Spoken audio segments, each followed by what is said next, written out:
I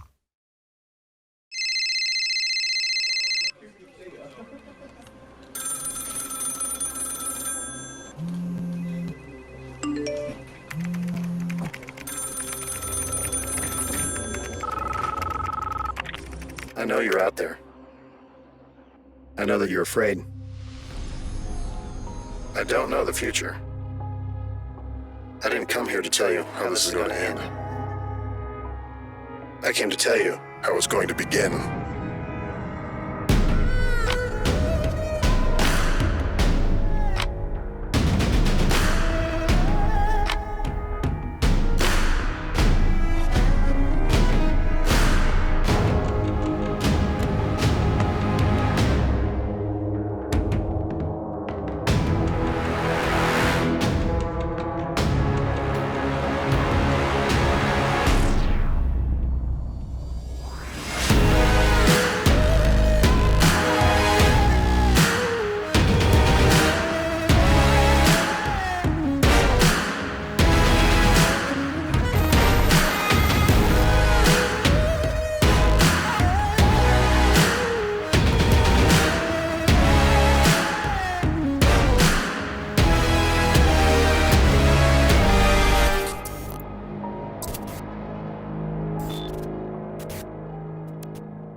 Good morning.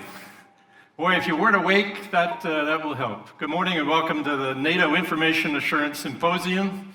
It's great to see so many friendly faces and friends in the audience. My name is Kevin Scheid. I'm the General Manager of NCIA, and we've got a great few days ahead for you. Wasn't that a great video? The guys at our Center for Creative Media and Coast put that together, and it's always fun. They lift the bar every conference that we do on these videos. This is the 15th running of NIAS, the 15th. It started in a conference room with the NATO CIS support agency 15 years ago with just 20 people, and a young Ian West was still in uniform when he, which you'll see here soon, was still in uniform when when we started this. It's grown from just a conference room to a facility at Scheid, the events center. It outgrew the events center, went into a large tent, and then from that temporary facility, that tent, it grew into the hall here. And this is a great auditorium for this purpose. This is an opportunity for all of you to network, get to know NATO better, get to learn at our workshops, and to see the new technology and what's available from the private sector. It's hard to believe, but it's 20 years since this movie came out, The Matrix came out, 20 years ago, and it depicted this dark, apocalyptic vision of the future, of AI, of a digital future, of machines running amok and taking over the world and going to war with humanity. This is a common theme. Change is frightening, and change and technology is frightening. We saw this in 1984 with Terminator. Same scenario. Skynet. I think it was Skynet that was running all the machines, satellites, and so forth. And if you could even go back further, back in our cinematic history. Berlin, Fritz Lang, and the original black and white science fiction movie Metropolis. Again, machines, technology taking over the world, ruling humanity. Common theme, technology scary, transformation is frightening.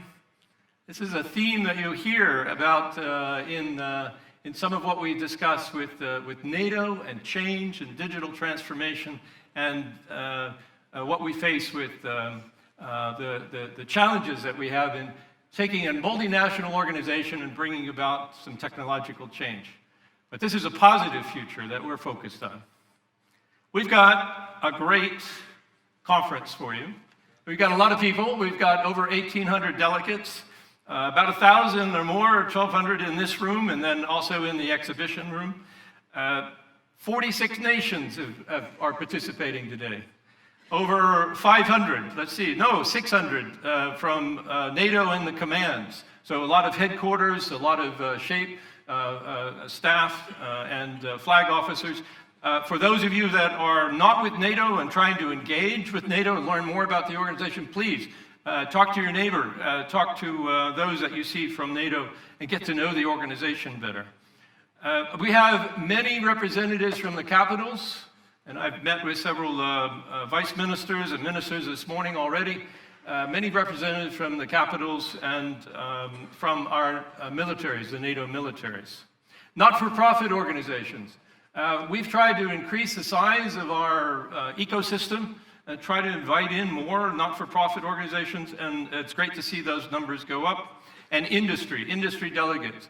Those of you that participate in our NITEC, our conference every year, that's largely an industry engagement. This is less of an industry engagement and more of a discussion with NATO, industry, and the growing ecosystem around cybersecurity and new technologies here.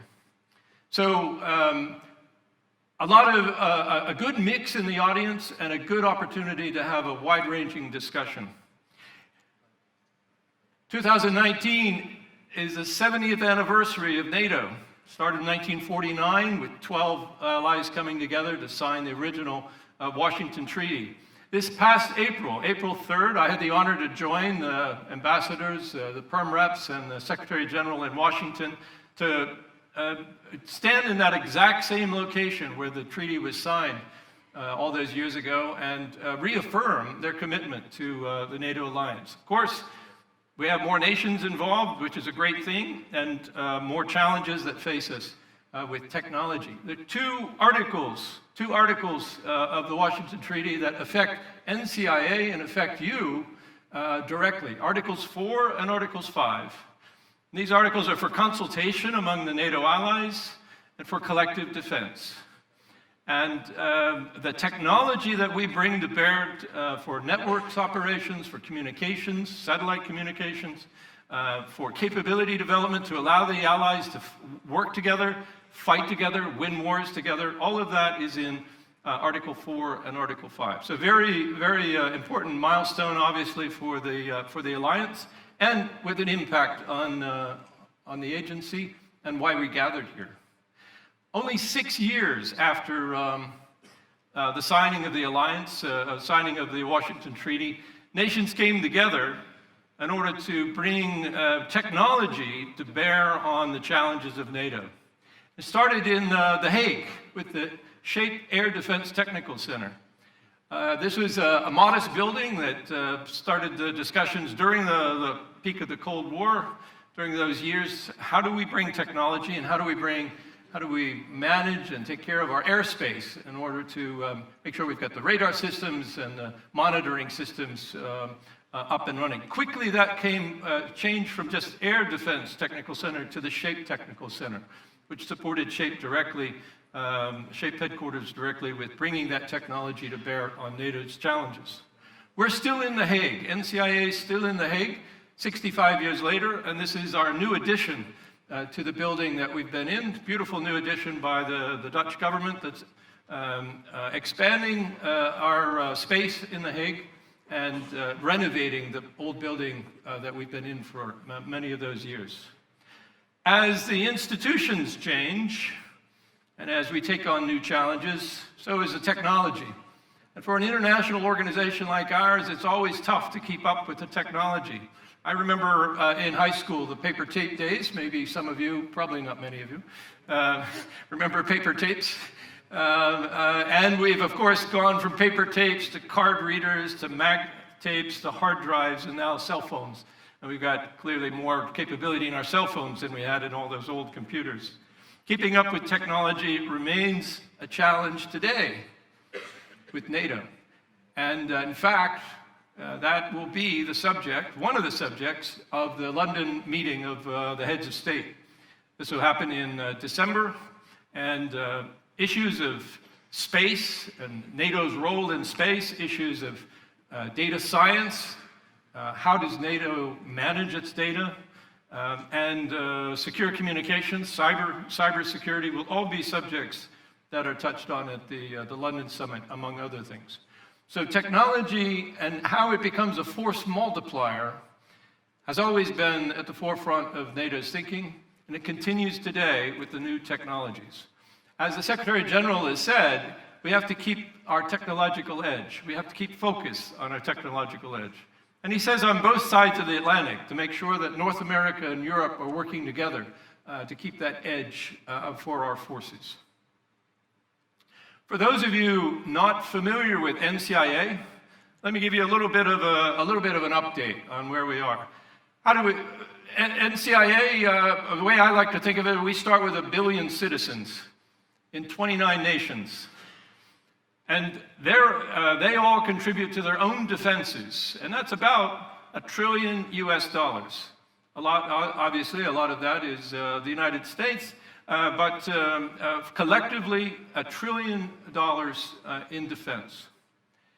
They contribute to NATO about $2.4 billion annually. And this runs the organization itself, runs the bureaucracy in Brussels, it runs Scheid, ACO, ACT, the agencies. Those budget holders, and that $2.4 billion falls into a civil budget, a military budget, and a NATO security investment program, NSIP budget. Those budget holders turn to NCIA for services and capability development. And this year, we're about €1 billion of investment. We're fee-funded, we're customer-funded. Those budget holders turn to us for those €1 billion in support. And that support comes in the form of services.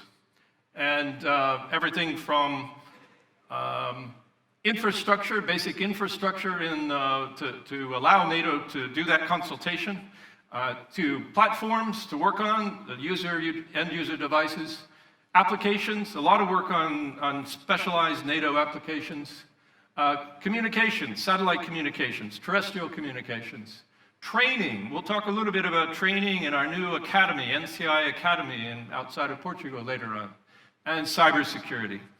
150 services that we provide across NATO to do the technology work, and subject matter expertise, I might add. And we're more and more thought leaders in a lot of the new technology areas that NATO is focused on. In addition to, I have to learn my clicking here.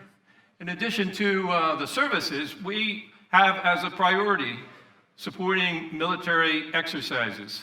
This year alone, we'll support over 100 military exercises.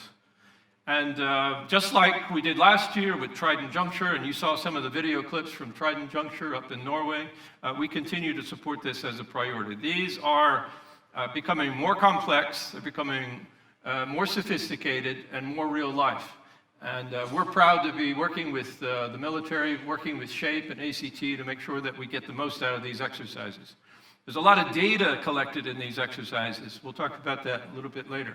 In addition to the exercises, we support military operations. We're involved in all of NATO's military operations. Been involved in Afghanistan for more than a decade, from the very beginning of NATO's involvement. We're more involved today, getting more involved in Iraq, the training mission in Iraq. We work with our colleagues at SHAPE to ensure that they've got the communications they need. And as well as Kosovo, we still have activities in Kosovo and other operations, Mediterranean, others. Air policing in the Baltics is also critical. To do all this work, we have 32 locations across Europe and about 3,000 employees. About 1,600 civilians, 850 military that are seconded to us from their nations. Contractors, about 500 contractors, and many of the industry folks here today support us with this expertise, and thank you very much for that. That helps keep us sharp. We call them interim workforce. I find sometimes that the interim workforce is with us for as much as a decade. That's interesting.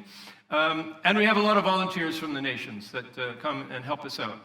We're located from Norfolk to Izmir and Ankara, from Stavanger down to Sicily. So we are active wherever NATO is active, as well as Afghanistan, where we've had this permanent presence for some time. Just a little bit of statistics. I know there's some numbers people in here, and I used these numbers with the North Atlantic Council just last week to give them an update.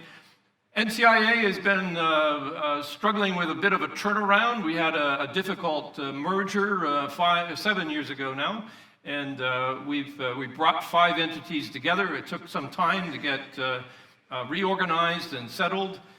And now we're really beginning to fire on all cylinders, let's say, and to be able to advance. We're delivering more on time, more of our projects on time, particularly NSIP. We are keeping our overhead costs frozen at 27%. Civilian recruitment is up. We still struggle to get military. Nations are struggling to fill some of the military positions. But overall, our turnaround is taking place. We have service delivery is still a bit of a struggle, and we're going to be focusing on that in the coming year, particularly as we invest in new infrastructure. The infrastructure will improve service delivery, and this is a big part of what the IT modernization in the commands is all about. Also, NATO asks us to take on some of the most difficult programs, some of the most technological challenges that it engages. So Trident Juncture I mentioned, and all of the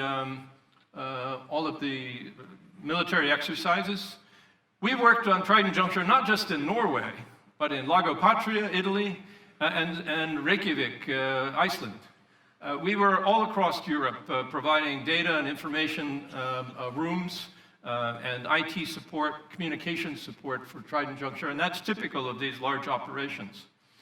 Iraq and Afghanistan, I mentioned, we're sitting and working side by side with the military in these operational theaters. Air command and control, ballistic missile defense, probably the most software-intensive, technologically challenging projects that NATO's ever taken on. And they are troubled programs. These take a lot of work, and they don't always come together perfectly. But we struggle with them, and we're making progress. This past year, we've made a lot of progress on these 2 programs. There's still a lot of work to be done. We're concluding negotiations on NATO's largest ever NSIP project, and it's a SATCOM, satellite communications project with 4 nations. This is to have a global communication system that supports NATO. I think I'll call it Skynet. You think that would be inappropriate with that earlier reference? Maybe. And finally, as I mentioned, the IT modernization effort. This project is, again, technologically challenging. We are moving out of dozens of server rooms that supported NATO's infrastructure around Europe and into 3 data centers that we can then provide services out of those data centers. So, complex programs, agencies turning around, we're stepping up to the challenges. There's a great team of 3,000 dedicated employees, military, civilian, contractors, getting this work done, and we're really excited to continue that discussion, continue that work with industry, with NATO, with the nations, to continue and advance this digital transformation. And NATO's investing in us. You know already that we're in the new NATO headquarters. This is a beautiful headquarters. I like to think of it as a network surrounded by glass and steel. It's a green building, technologically advanced, and it's got a great infrastructure in it. The one thing that's been holding together very soundly is the IT infrastructure that's in there. As I mentioned, the Netherlands has made great investments in our building up in the Netherlands where we've been. NATO's had a presence for 65 years. And this is the atrium or the entrance to our new facility, our new addition to the old facility that's being renovated now. We got out of that old building in September, and it's being renovated as I speak, so that the entire building has this kind of open, light, modern approach. Those of you who have visited us in The Hague will remember that old building fondly, I'm sure. It's a little nostalgic to walk around as everyone had exited, but we're going to have a bright future in The Hague for many years to come in this new facility. Also, in Oeiras, Portugal, right outside of Lisbon, we have a beautiful new NCI Academy. This academy is common funded by all 29 nations, but Portugal played a central role in managing the program, managing the project, getting it up and running. And we're very excited to have that academy functioning. We started business in the academy on September 2nd. So we had our first students taking classes there. This facility replaces the NATO CIS school in Latina, Italy. That served NATO extraordinarily well for 60 years. And many of the military in this room probably took courses there. But for 60 years, it supported NATO in training. We estimate 100,000 soldiers, sailors, airmen, Marines, and civilians over that period. We had a closing ceremony for the school in Latina on the 3rd of June. It was both a celebration of 60 years, but also a closing ceremony.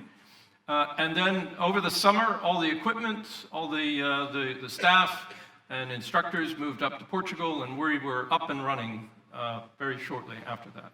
So, big investments in NATO, by NATO in the agency, big investments in technology, ITM, the satellite communications, the new NATO headquarters. All of this what is all this leading to?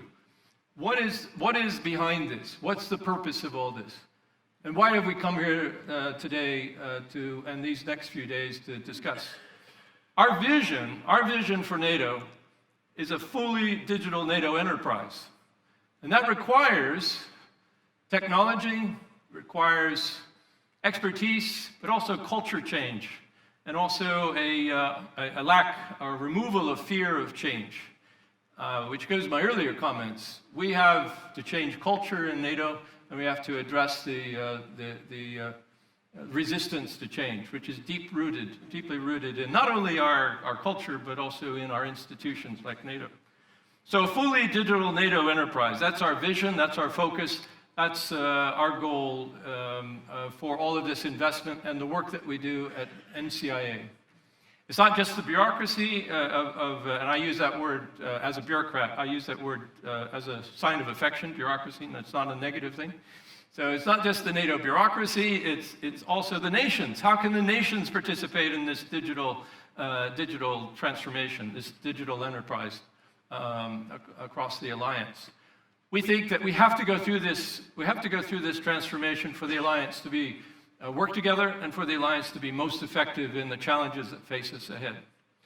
So in order to frame that discussion, we're going to talk about, at this conference, cloud, data, and security. And you saw these as themes on our advertisements and what we discussed last year. I promised we'd expand this symposium to cover more than just cybersecurity.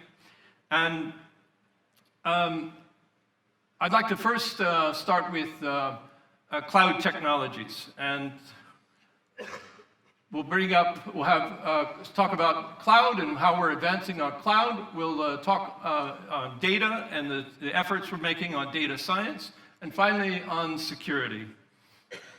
Let's see if I can.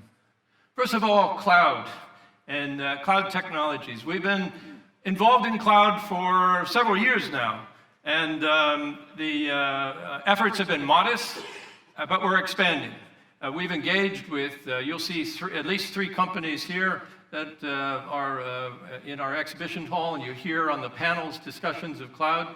And to advance this further, to give you more details of what the agency is doing, I'd like to call up Mr. Detlef Janacek, who many of you know. He's been with NATO for many years and has helped us think through, as the chief architect for NCIA, helped us think through how we apply cloud technologies. Detlef, please come up. Kevin, thank you much. Yep.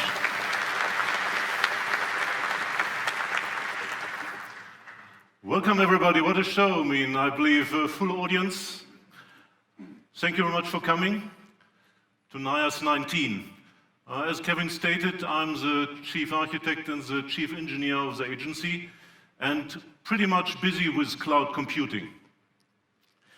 When I met Kevin first days, he asked me the question, is this about cloud or is it all about fog?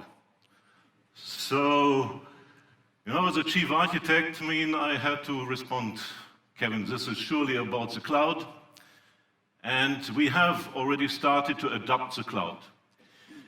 And by explaining, I realized that we had moved with one of our type of, let's say, DevOps projects very, very fast into the cloud, because we had only 30 days to solve a problem, and we engaged and had a type of public cloud development that was DevOps oriented, and that provided the electronic definite media library, our NATO app store, that is today the basis for deploying C4ISR software to the nations.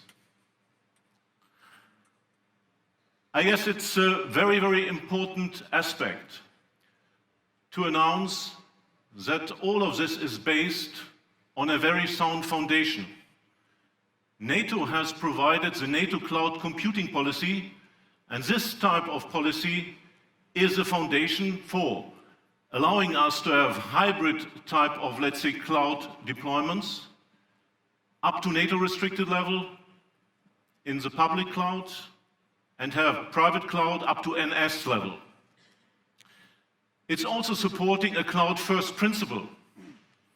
So the cloud first principle is always to be considered when we bring in new type of, let's say, capabilities.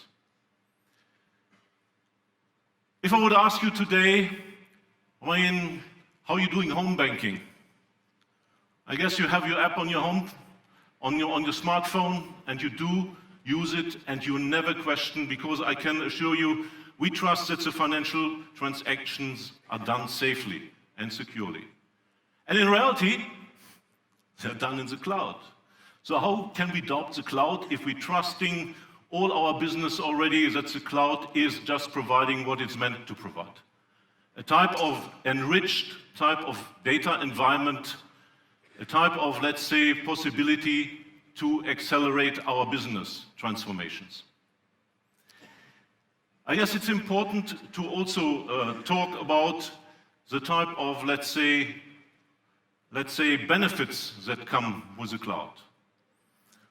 We are for sure have a type of, let's say, culture, and in there are many, many new type of, let's say, benefits like economy of scale, or we can manage our service easier, we have more transaction type of awareness and cost type of, let's say. Now, what is important here is to understand that all what we have been doing is just a type of foundation. The cloud is becoming the foundation for many, many things and the enabler.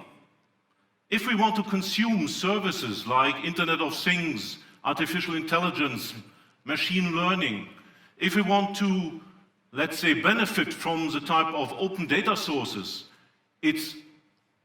I believe the cloud, we cannot ignore it. And we have to ensure that we have data superiority. And therefore, we need to get into the type of cloud more heavily, as our general manager has already mentioned. To do this, we have to ensure, and that is related now to NIAS, that we have a hardened security posture. And this is key to consume cloud services, especially when touching the public cloud. We have started in NATO our cloud adoption some years ago. One of the type of projects is the ITM, the IT Modernization project, where we have based the design of the type of new data centers and the enhanced nodes on cloud services, on an infrastructure as a service type of, let's say, private cloud model. And this is driving us into the future. Another good example is the so-called software factory, where we build in the public cloud an engineering workspace, allowing us to consolidate engineering, and also building the collaborations with nations, with industries, with academia. I mean, this will allow us to ensure that we build a type of collaboration space. Last but not least, I believe it's important to realize the following. A culture shift has to happen. This culture shift is the basis for turning this around and ensuring that we are ready for this cloud adoption. It will touch many, many different areas, reaching from the type of, let's say, competencies we need to the organizational structure, but as well, it will touch acquisition models. It will touch all our legal arrangements. I guess we are in this type of, let's say, business, and I would say the cloud is now. I believe we are busy with our business transformation as a general manager, Kevin Scheid has mentioned, and with this one, I thank you for your attention. Thank you very much. Thank you, Detlef. Thank you. Thank you. Let me talk a little bit about this software, NATO software factory that Detlef just mentioned. This has been, we've used this for about 40% of our software development capabilities in the agency. It's sort of nascent. We're still learning how to use this. We're trying to keep it secure, make sure that we can interact with industry, with nations, with our developers, to make sure we get the most efficient, high-quality products for NATO as possible. This is nothing new. This approach is nothing new to industry, but it is new to NATO. We do about 40%, as I said, of our development in this area. We're pushing up towards 100%. This brings some inherent efficiencies, and it brings inherent quality control, and allows us to do more agile type development. We're implementing aspects of enterprise design thinking, and this NATO software factory will help us make that transformation. Next up, data. NATO is swimming in data. We've got data related to cyber attacks against our networks. We've got data related to military exercises, just like such as Trident Juncture. We've got data related to military operations in Afghanistan. We got more than a decade of data from Afghanistan that needs to be cleaned up, organized, and mined. We've got data that's coming online with our Allied Ground Surveillance System. That's those 5 Global Hawk drones with the downlinks, with all the data that's coming out of that. This data is falling on the floor and not being used. We need to do smarter things with NATO data. And to talk a bit more about our future and how we're approaching data and data science, I'd like to invite up to the stage Mr. Michael Street, Dr. Street, which many of you know. Michael, come on up.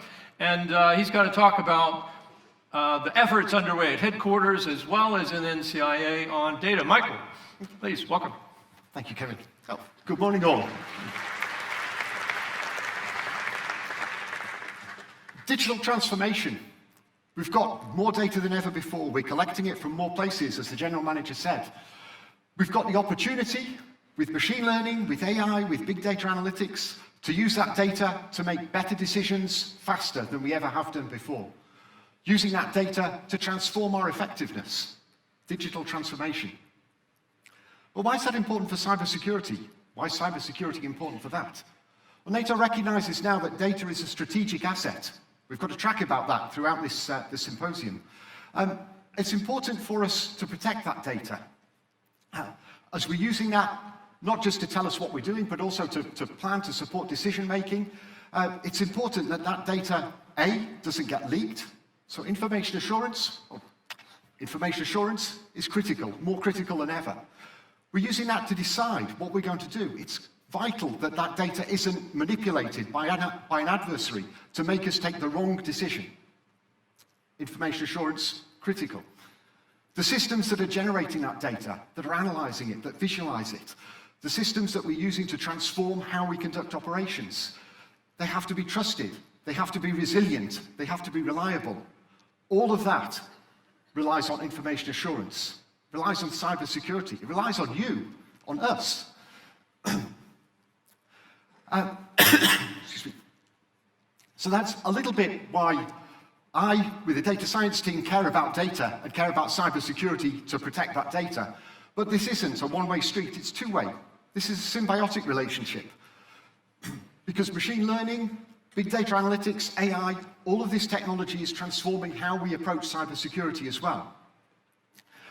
The ability to detect the smallest anomalies in vast quantities of data that we're collecting, the ability to analyze trends over matters of minutes or matters of decades, gives a fresh insight for cybersecurity professionals. The ability to use machine learning to support the ability to use machine learning to detect advanced persistent threats, some of the most complex threats that we're facing, to use artificial intelligence for decision-making, decision support, not just to support decisions that we're making, but to take them for us, to take them faster than we can before, to take them at the speed of cyber attack. This gives us opportunities that we've never had before. We're approaching a point where we've got the technology at scale to be able to do this phenomenally complex computation in a realistic time. We've got the data at a scale that gives us an insight into what's happening across our networks. All of this combined gives us the smart machines. It gives us the smart machines that allow us to take smarter decisions for the smartest people. So, thank you very much. Thank you, Michael. Thank you very much. Michael has focused on and has been a thought leader in the agency and in NATO in some of the forums that we've been talking about data on data science. Last week, I'm working with our board, and last week I introduced the idea to the North Atlantic Council, the PERM reps, the idea of establishing a NATO data science center in NCIA. And we're moving forward with this. We're going to combine some of our existing talent. We do a lot of this already. One of the data sources I mentioned, I didn't mention, was actually defense planning. Defense planning itself has a huge amount of data associated with it, and our operations analysis team has been doing data science by a different name for quite some time. So we're combining this talent and bringing new tools to bear in a data science center in NCIA. So heads up, this is coming your way. You'll hear more about it in the coming days, weeks, and months. So we've talked about cloud, we've talked about data, now security. Before I call up our one of the founding members, Ian West, to talk about security, I want to talk about the how should I put this? It's the elephant in the room. For those of you from industry, many of you have been waiting. What's happening with our capability package, CP120? We've been talking about it for years. Actually, Ian and I are a bit embarrassed by this because we keep telling industry it's coming, and we are struggling. This is a big investment for NATO. About 137 million is the total investment. This includes replacing obsolete equipment that we've had in place for doing cybersecurity for over a decade, and bringing new tools to bear on the challenges. NATO really needs to make this investment, but it's been slow. We've been slow in order to get a consensus amongst the nations on this size of investment.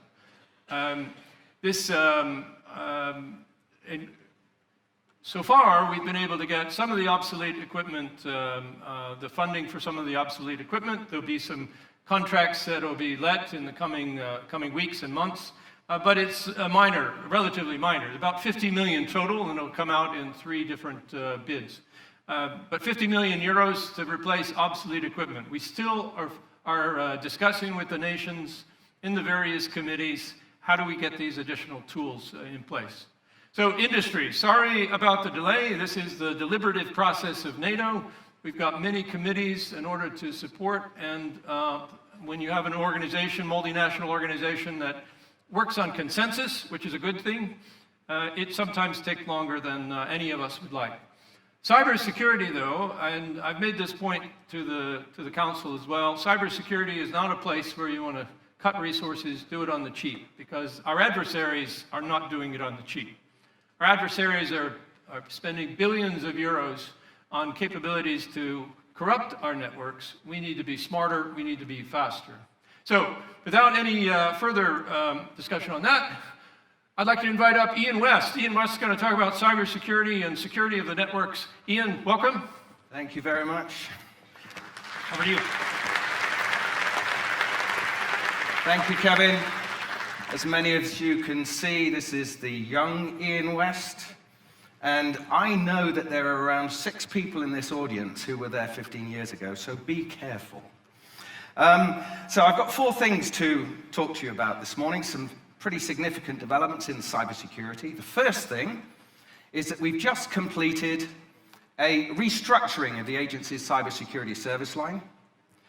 We are now the NATO Cybersecurity Center, a name that much better describes our mission.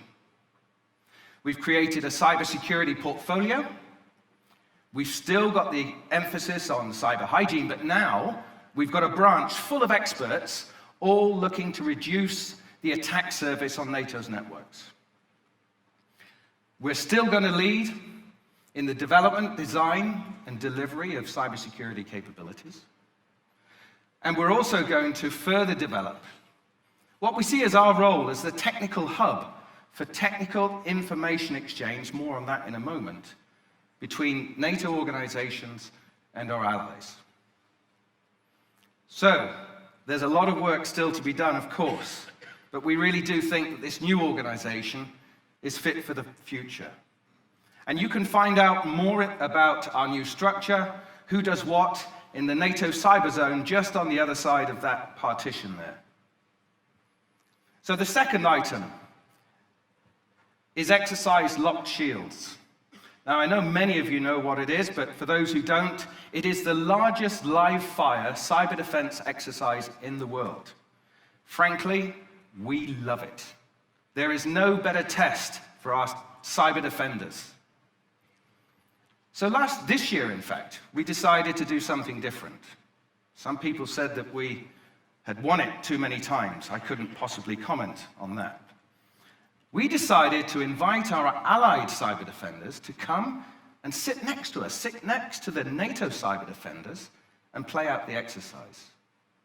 It was such a success. We all learned from each other, so we're going to do exactly the same thing next year in 2020. So if you're an allied cyber defender, come and join us in Locked Shields 2020. Now, you will find more information on this in the NATO cyber zone, just beyond that partition. The third thing I'd like to mention is the Cyber Collaboration Network. Now, we all know that those who are attacking our networks are agile, they're flexible, they communicate and collaborate using modern tools. So we asked ourselves, how can we possibly think that we can keep up with them when we are collaborating and communicating with telephones and emails? There's a real shortage. We've got to be able to share the technical information, the indicators of compromise, details of vulnerabilities and exploits, share them amongst the NATO sites and our allies. But we didn't have anything to use. Now, what we do need in NATO is something that will go from the political level down to the technical level so that we can all collaborate as one. But that may be some time in coming. So what we did, we extended an existing network. NATO restricted, secure voice, video, data, collaborative tools. We extended this to the technical cyber defenders in allied nations. We started off with a few nations as a proof of concept. It was successful. And now we're rolling this out to the remaining allies. I have to tell you that the response has been overwhelming. We can now talk to each other, work with each other in a secure, collaborative environment. Now, as I said, this isn't the permanent solution that we'd like to see, but it goes an incredibly long way to shorten that gap and to allow us to collaborate in a more modern and efficient way. And finally, to industry.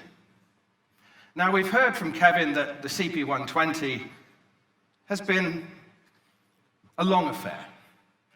We've been standing in front of you at NIAS's and NITEC's for 3 years, I think, saying, be patient. CP120 is coming. Well, I'd like to put a little bit more positive spin. CP120, ladies and gentlemen, many of you in the audience have been there for the last 3 years.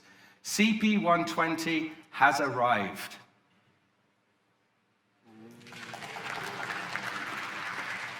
Last week, we released the first request for quotation for 20 million euros. We're going to release another one in December for around 17 million euros, and then one shortly after that in the new year for 3 million euros. And it's the start. It's the start of those business opportunities that we promised you 3 or 4 years ago. So I think it's a great success story. You can find out more about CP120 opportunities in the NATO cyber zone just beyond that partition. So if you want to hear more about our organization, hear more about what we do, learn how to do business with NATO, or maybe, even if you're thinking of a career change and you want to join this great team, we have experts waiting on the other side of that partition in the NATO cyber zone. Come on. Really looking forward to seeing you and talking with you over the next couple of days. Thank you very much. Good. Thank you, Ian. So, cybersecurity is at the heart of what we do, and we've been focused on it since the beginning of our networks. And as I said, this conference is 15 years old. Our focus is before that. The nations have all signed up to a cyber pledge. It is within their nations, they'll take whatever steps are necessary to protect their national networks and any networks that touch NATO networks. This is critical. What our contribution can be is to help train some of these staff. The pool of candidates, the pool of skills that's out there for cybersecurity, for cyber defense, is fairly limited, and we're all competing for that pool.